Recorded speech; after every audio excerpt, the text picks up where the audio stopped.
الحمدللہ کلمہ حمد بھی ہے اور کلمہ شکر بھی۔ حمد فضیلت والی تعریف اور ثنا کو کہتے ہیں، اور اللہ کی حمد بیان کرنا تحمید کہلاتا ہے۔ ہر خوبی، ہر کمال، ہر بڑائی اور کبریائی، ہر اعلیٰ سے اعلیٰ صفت، ہر جلال، عظمت، شان اور بلندی کے مالک اور اہل اللہ رب العزت ہیں۔ Each and every glory, majesty, supremacy, quality and excellency belongs and deserves to Allah subhanahu wa ta'ala only۔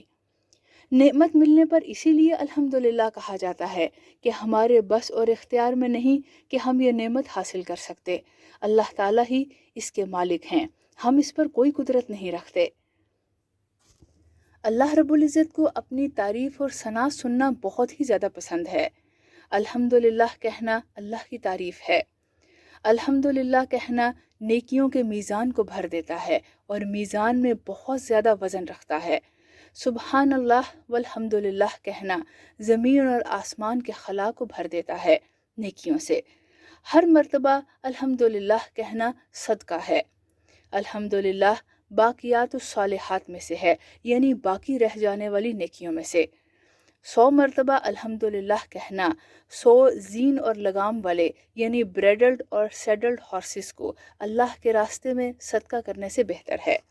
اللہ تعالیٰ نے عشرہ ذو الحجہ میں اتنی عظمت، برکات اور رحمتیں رکھیں کہ عام اعمال کرنے پر اتنا عظیم اجر ملتا ہے جو باقی سارا سال کے دنوں کے اعمال پر نہیں ملتا۔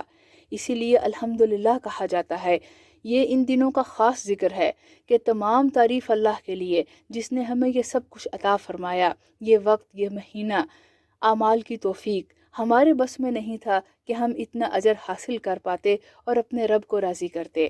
اللہم لک الحمد حمدا کثیرا۔ اے اللہ، آپ ہی کے لیے تمام حمد ہے، کثیر کثیر حمد۔